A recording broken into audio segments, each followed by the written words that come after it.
Welcome to Vermont Artists and Authors, where we interview great storytellers and artists from the amazing Green Mountain State. This is episode 28. I'm your host, Barney Smith of StoryComic.com, and we're excited to have with us the internationally and respected and award-winning Vermont author, Laura C. Stevenson. Laura, welcome. So you just recently had a new book come out called All Men Glad and Wise, correct? Yes. Thank you for getting the title right. A lot of people say all men good and wise. No. It's a hymn. Okay. It's a 1919 hymn that was first put into churches in 1919. Okay. Now, so I know this is not your first book. You've put out a lot of books before this. And for those that are unfamiliar with some of your award-winning young adult books and some of your other books that you've had that take place in Vermont, can you give people a little bit of background how you started writing? Because I know you started writing when you were 8, correct? Well, I started writing when I was 8. And then I wrote, somebody gave me a typewriter. My sister gave me a typewriter when I was 11. And I thought, oh, I'll write a novel. So I started in with a novel that was half The Black Stallion and half Agatha Christie. And I got to about page 20 and I hadn't decided who done it yet. And so I quit. I didn't know that was classic. That's what happens to novels. There are thousands of people across the whole of America who have novels sitting in their drawers because it crashed and burned after the first 20 pages. But I didn't know that yet. So I just stopped. Right. And so you also you started writing your first novel came out in 1990, correct? 1983, 1985.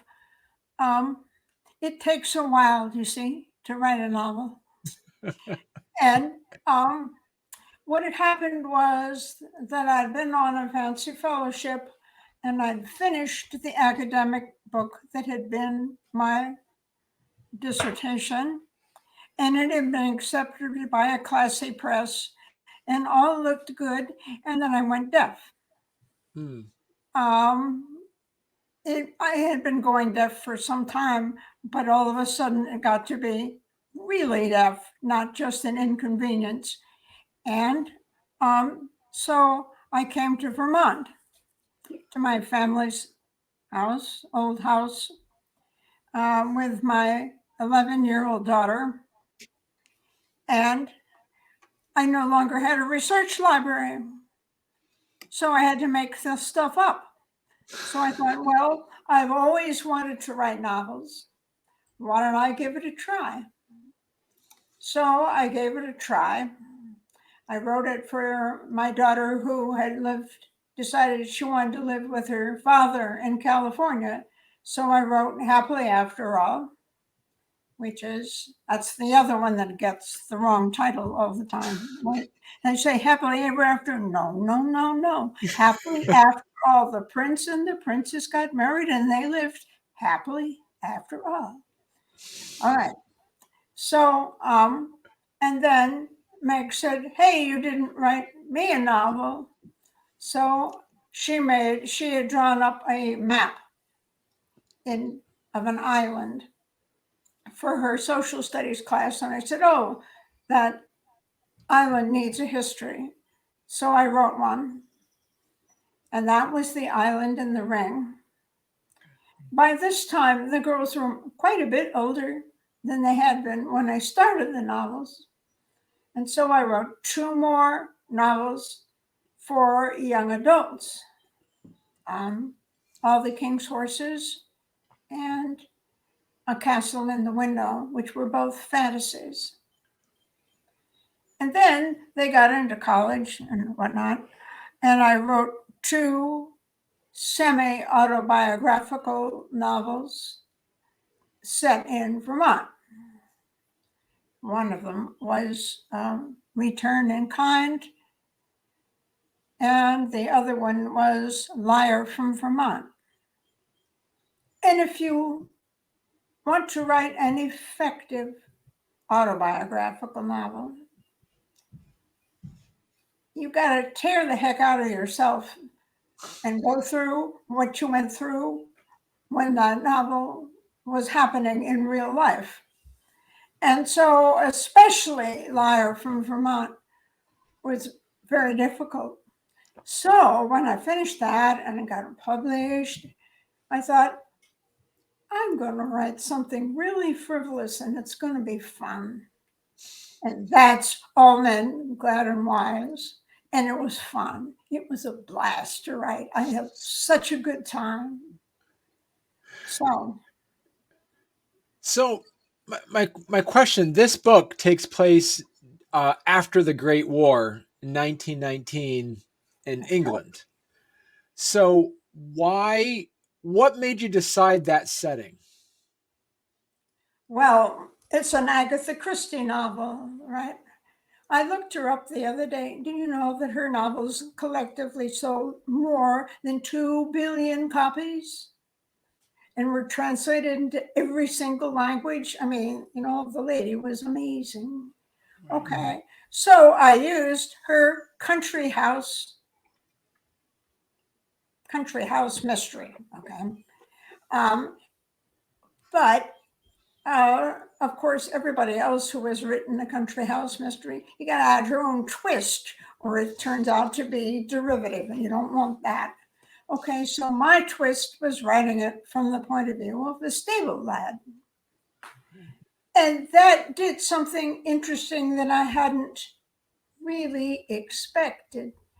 The historian in me kicked in. And I started looking into what country houses actually were in 1919. And a wonderful book came out called The British Stable, which is all about the architecture of stables.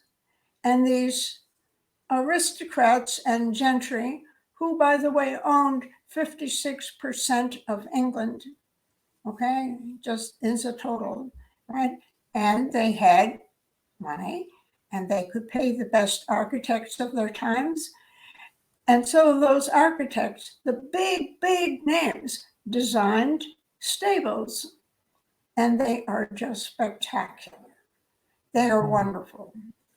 And so all of a sudden, the stable boy, who had just been going to be a voice, got to be the son of the head groom of this fantastic stable with perfect architecture and a fountain and a clock.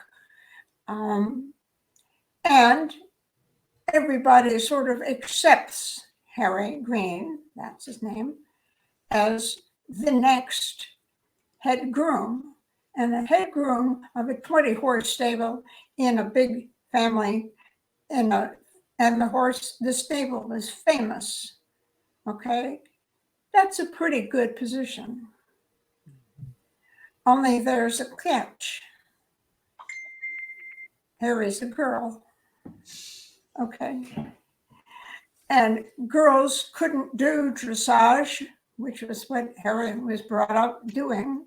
She was raised as a boy, absolutely, completely. She went to school. She's got a great rugby tackle. She's good at all these things. She's good at math. So all of a sudden she realizes, after she's found the steward murdered in the Dell, and she gets talked to by the police and Sir Thomas, and she realizes, oh my gosh, the estate's going bankrupt. And what's going to happen to us? Because her father is 55 and he's famous all through England as a great groom. But there are no more horses. I mean, there are horses, But by 1930, there really were no more horses. Okay, so she sees this coming. And what's going to happen to her? Because a girl of her status, who is not a boy who is going to inherit the farm, has no place in society except to become a parlor maid, a scullery maid, that's a couple of cuts lower, a lady's maid, that's a couple of cuts higher, but that's as high as you can go. And she has no skills. She doesn't know how to wear a skirt, let alone how to help somebody else put one on. And so she's totally stuck. And her father can't explain to Sir Thomas that, excuse me, Sir Thomas, but my son is actually a girl and I've been fooling you for 14 years, is not going to go over very well. So she decides, when she realizes how bad things are, is that she is going to figure out who murdered the steward in the dell. She hated him, by the way. Everybody on the estate hated him. There are hundreds of people who were just delighted to see him. Oh, sorry, he was murdered and all, but they had wished he was dead every other day. So, so nobody is sad about it, but they don't like having a murderer in their midst. So Harry, who still thinks of herself as a boy, goes for it. And of course, this is an Agatha Christie murder mystery, so you already know that she's going to find it out. Right. So why keep reading? That's always the question. That's your challenge. You have to make your characters alive. They have to be nice. And I admit I have a weak spot for Harry. Harry is a good narrator. Harry is occasionally, oh, did you read it? Harry is occasionally awfully proud of herself and very sensitive and very smart.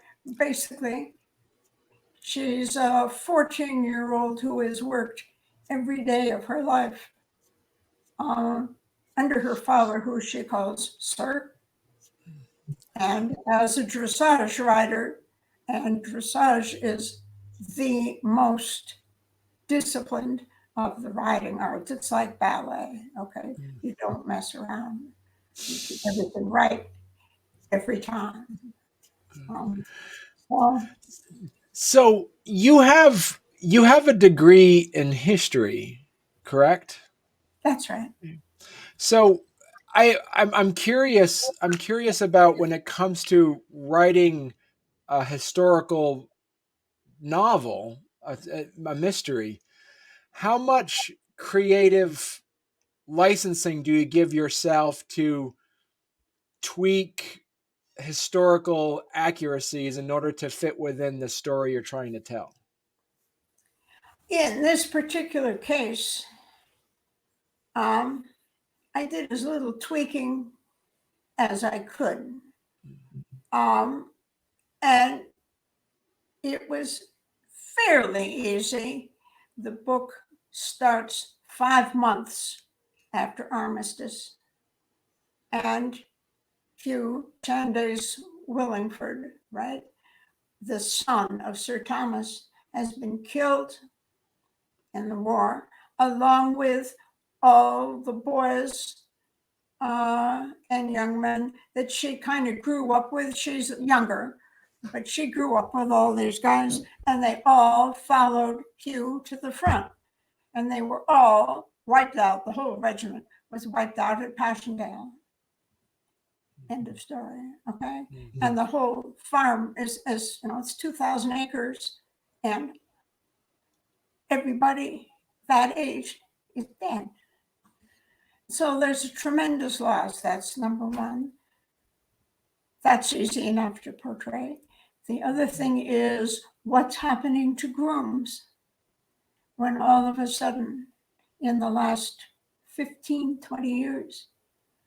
Automobiles have been taking the places of horses. And everybody in the aristocracy and gentry is getting rid of their horses. And it was made easier because they were all taken across the channel to fight in the war. And as Harry puts it, none of them ever came back to us. Okay, so 20 horses went home and none came back. So now there are 5 leftovers. All right, so that's easy enough. And the third thing is a seismic change in land ownership that happened between 1880 and 1925, 30. As I said, the aristocracy and gentry had personally owned 56% of England. Okay, that's 1880. 1930, the aristocracy and gentry owned 10% of England. So it was the biggest transfer of land ownership since the Norman conquest, okay, William the Conqueror, all right? And then in the 16th century, Henry VIII dissolved the monasteries, which means he took over all the monastic lands. And that was about a third of English land. Okay, so he took it back to the crown and then he sold it off. And so this is the third huge transfer. And it's now visible. It wasn't so visible before because there weren't cars and there weren't roads and there weren't, but it's now industrial England is now started getting with us in the 30s and 40s and finally. Okay, I'm somewhat interested in it. Well, I'm interested in it as an historian, and there are wonderful books written about it. Okay, but I'm also interested because when I was 5, my father bought the place that I'm living in now. Okay, 115 acres and a house. The house did not look like much, but it was there. Okay, okay, $5,000. Eat your heart out. Okay, and there were 4 houses on our road. There are now 22. Our land was divided in half. My neighbors down the road still has 175 acres, but the big farm down the way, this is a Liar from Vermont, my autobiographical novel, okay. That was, I think, 600 acres, and it's been divided up into 10-acre parcels. And very nice houses and very nice neighbors, but it's not a farm anymore. Mm-hmm. So, and that's what's happened all across Vermont. So I'm curious about, is this the first time you've written a book that is for you? Because you brought up earlier, you were writing these other books based off of the ages of your children. And I'm curious if this is the first time you've written a book that you wanted to write for yourself. No, actually, it's the third. The first one about Vermont was about dividing up our family property and how much that hurt. And the heroine of that novel is in the midst of going deaf. Okay. So, okay, that one was for me.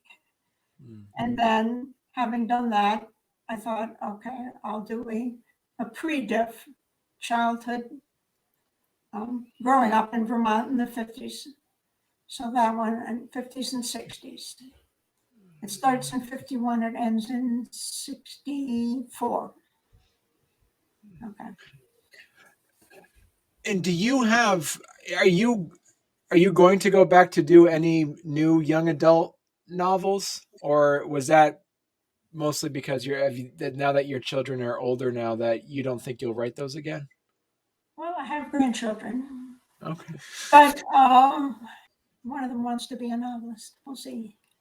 There's hope. But I think not, because the whole market for young adult fiction has changed so much since I started naively pounding out on a typewriter a novel for my kids. That was in the 80s, okay? No computer. And so I really don't know what I'm going to write. There have been some questions about, am I going to write a sequel? I don't know. I might. On the other hand, then I would have to do all sorts of things. There's some interesting research that could be done. Mm-hmm. But I don't know, I may write something completely different. I never know until I sit down and write the first 20 pages and watch it crash and burn, and then decide, oh, well, maybe not this one. Or, okay, let's go back, outline. Actually, I don't outline. I go back and I make up a history for each character with the dates. Okay, in such and such a year, this person graduated from college. Okay, so then I got them lined up. And gradually, as I work that out, the plot starts to emerge. That's on a good day. And then I start putting things together. And then when I really can't help it any longer, I sort of write an outline, but I never made it all the way through the outline the way I started it. Because how dull, if you know how it's going to end, why finish it? Why not write along and find out, oh, hey, that's cool, let's do that. Of course, there's a drawback to that. You find out you've gone off on a huge tangent and none of it's useful. And you spent all this time on it and you actually did research and then you're going to throw it out. So, but that's writing biz. So, do you ever have your characters surprise you then as you're writing, that they go in a different direction that you were not planning? Oh, absolutely.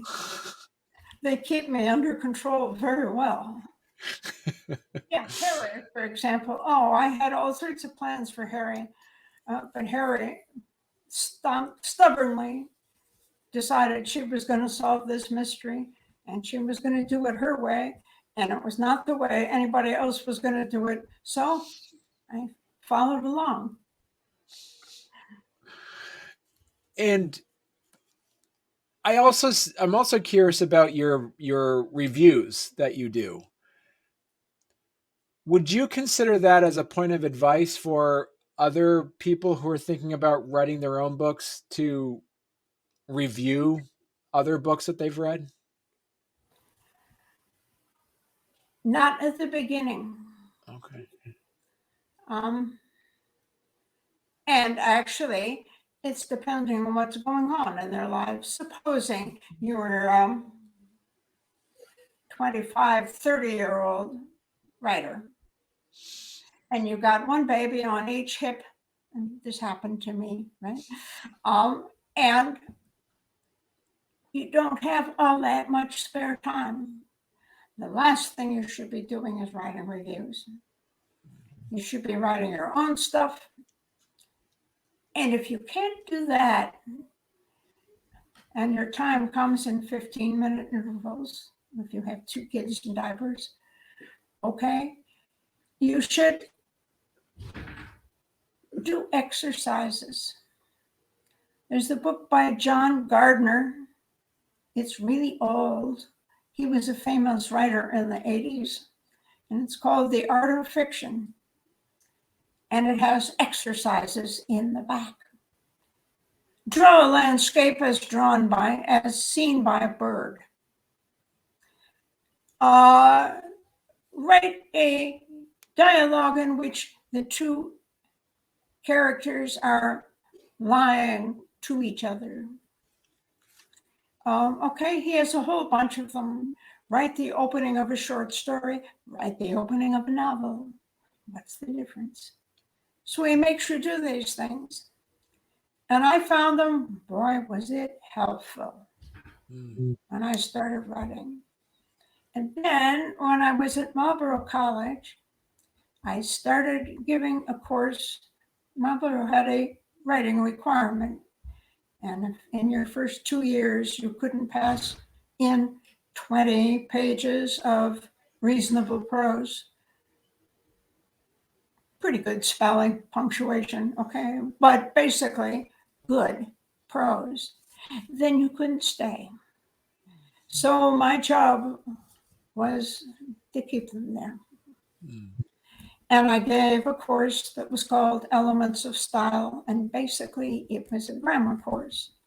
And I took leaves out of Gardner's book and I said, look, here are your exercises, right? Write me 10 subject, verb, direct object sentences and push the meaning through them, all right?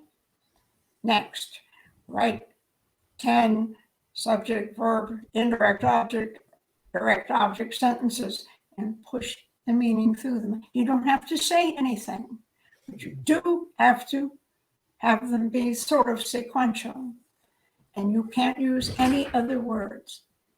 And of course, there were screams of horror. And the course, over the course of 20 years, the course became so popular that I had to give it every semester. So I think, and then I still get letters saying, hey, you know, thank you, I can write. And they can, because what that does is put the emphasis on the words that count. Subject, verb, direct object. Get those stupid prepositional phrases out of there. Let's not put in too many adjectives and adverbs. And I can tell when there's writers, especially when I'm writing reviews of beginning novelists, right? Some of them don't know that. I probably notice more than most people, okay?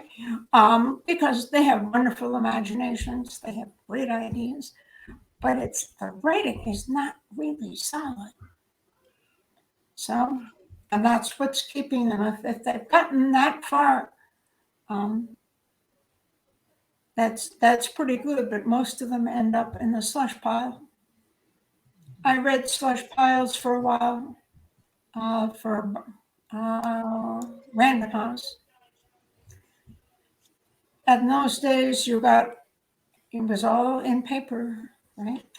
And I'd get this novel, and so I'd read it, and I'd send it back with some comments, and they said, no, you're not reading fast enough. You're supposed to read 3, better than that, 4 200-page novels an hour. Wow. And give us yes or no. Well, I got so I could do 7, 8, just from the prose of those early sentences. And I was kind, I'm a teacher, okay? So I would not just read the first 10 pages, I would turn to the middle because your novel tends to get better in the middle unless it sags, okay? And then I would read the last 15 pages. If the prose didn't get better, it was no. If the prose did get better, then that was sad because I wasn't allowed to tell them that. All I was allowed to say was yes and no. So Laura, we have writers and authors that like to listen to the show, and for those that probably have their first manuscript available, what would be your advice to them if they say, how do I know I have a good book or not? Give it to somebody else, not your grandmother, not your husband or wife. No. Possibly your kids. My kids are all great critics, fantastic. Mommy, you can't say that. That's too long. A lot of people go to writing groups, and that's helpful if it's a good writing group. Some people go to MFA programs, about which I have mixed feelings.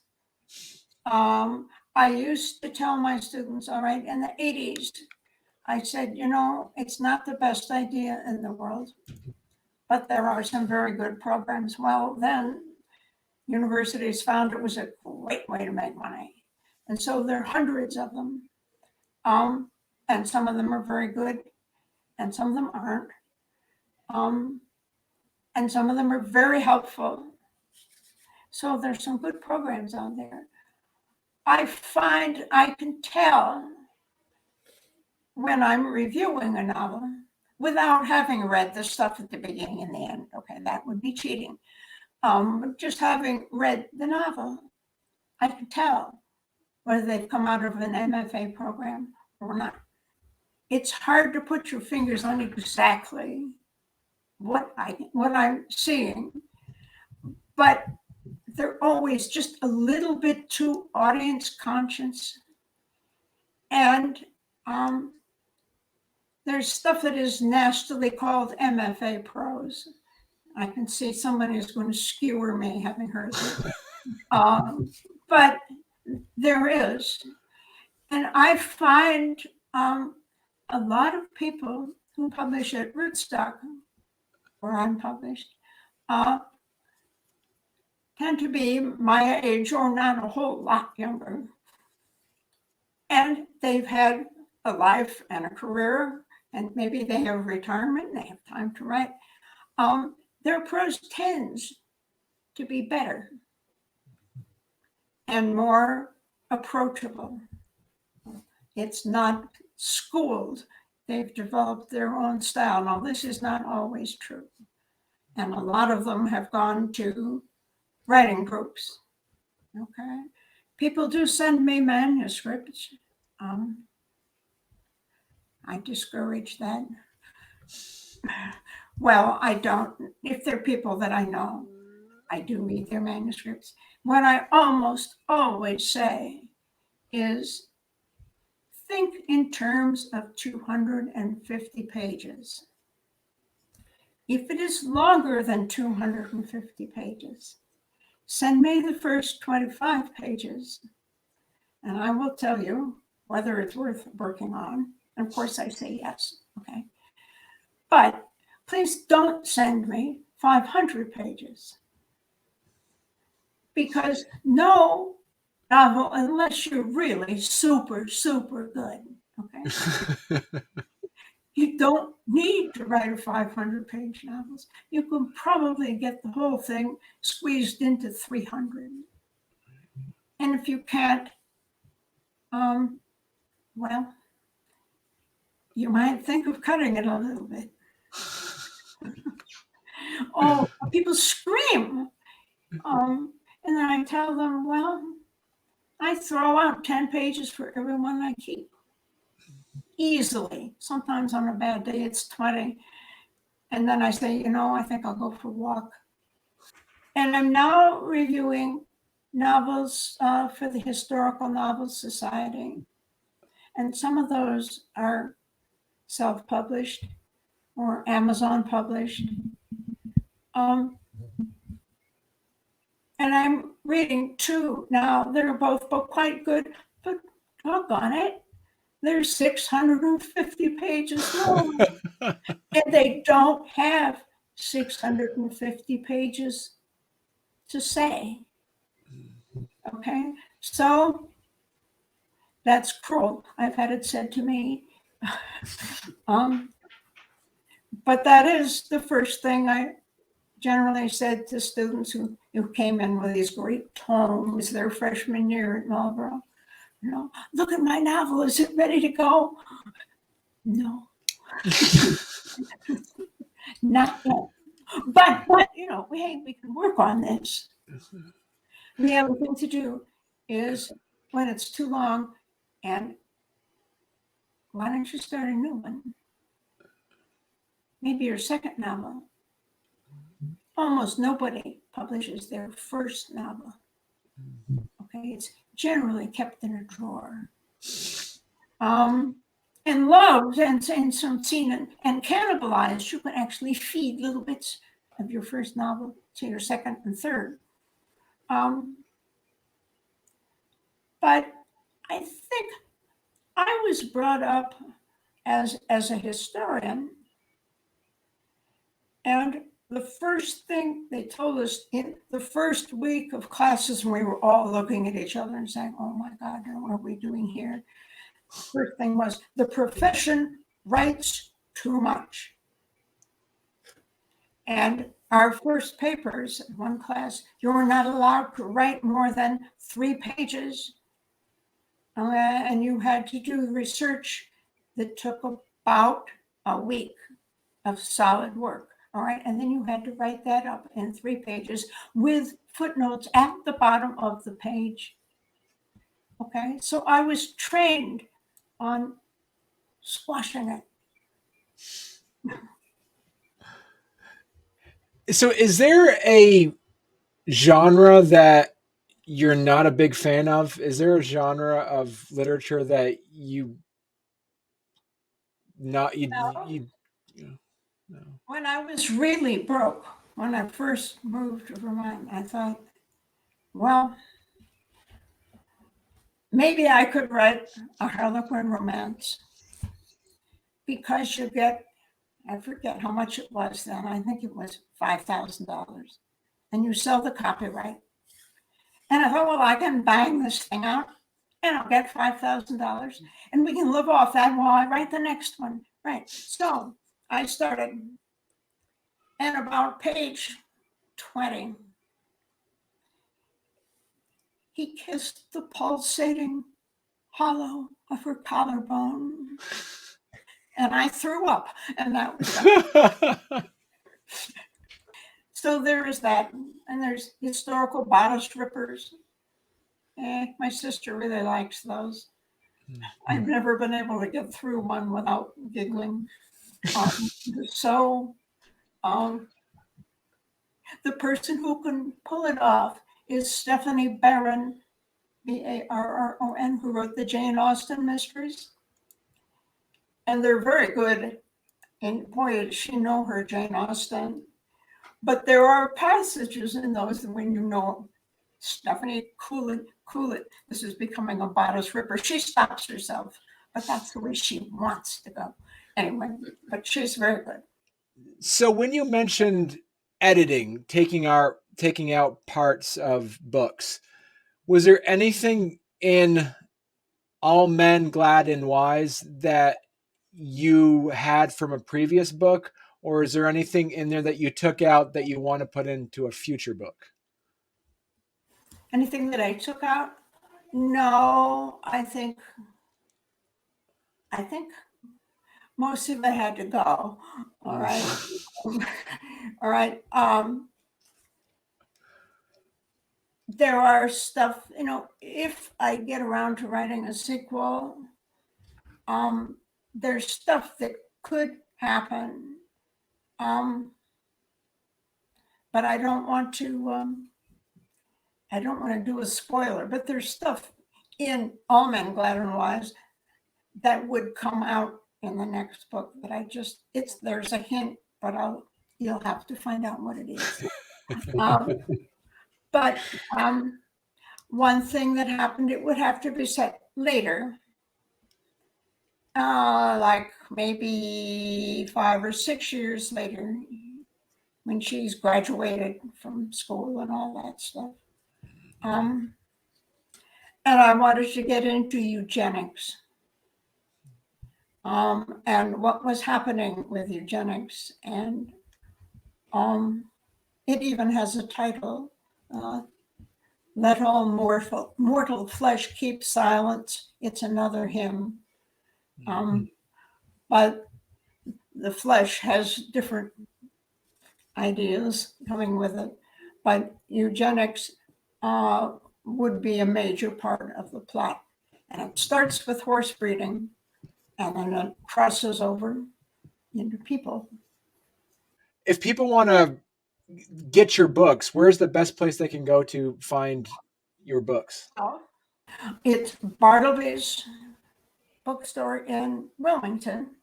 Okay. And they have, I think it's my Vermont bookstore .com,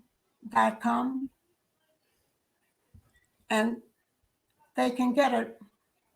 Of course, they can get it from Amazon, but let me tell you a little story about Amazon. Before the book was published, 3 or 4 people had gotten ARCs and written nice reviews on Amazon. I looked them up the other day because somebody had written me a new one, and the 3 or 4 earlier reviews had disappeared. So I wrote to Samantha and I said, hey, is there anything I can do about this? She said, no. Amazon has deleted all the reviews of books by people who did not buy the book from Amazon. Oh. Yes, and that's because what was happening was all these writers were doing what I was also going to do. You know, you buy it from Bartleby's and you write a review on Amazon. And if you have an Amazon account, that used to be okay. No more. No more. I think that's because, well, everybody I know is boycotting Amazon because of the union stuff. Okay. And then, okay. So Amazon is said, obviously thinking, well, if you don't buy from us, you can't advertise with us. And frankly, that's hard to argue with. I mean, I'm not big friends at all, but still, you know, you used to be able to do that. And there are people now publishing with Amazon, and you look at these books and they have 50 5-star reviews. And if you have 50 5-star reviews, or even 50 3-star reviews, they boost you, and it's easier to get at your books. So what they used to think of as providing a service has now become an advertisement. And so, yeah, so buy it from Bartleby's. What's it? Bear Pond Bookstore? Bartleby's Books, that's it. Yep. Yes. And they have, yeah, and they mail it.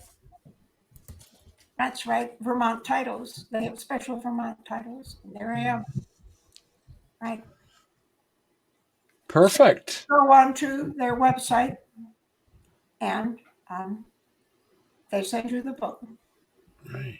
They don't give you a discount, and you don't get free mailing, but at least, well, I'm a local, but I think if you buy, I forget how many dollars worth of books it is from them, the next book is free. Oh, cool. Well, maybe not free, but I forget exactly how it works. But every once in a while I find, hey, you get a book. Perfect. Well, yes, they do. They have a particularly Liar from Vermont. They would have. They have, oh, that's interesting. They don't have Liar from Vermont? Okay, I'll take this up with them. Return in Kind is the one about the woman going deaf. That's funny, I thought they had Liar from Vermont. All right, I'll go down there tomorrow. And also people can go to lauracstevenson.org to see all of your books. They can see your reviews there. They can be able to see all things Laura C. Stevenson on that website. Yes. As I say, this was a great book. It was a great read, and it's been a genuine pleasure talking to you. All right. Thank you very much, Laura.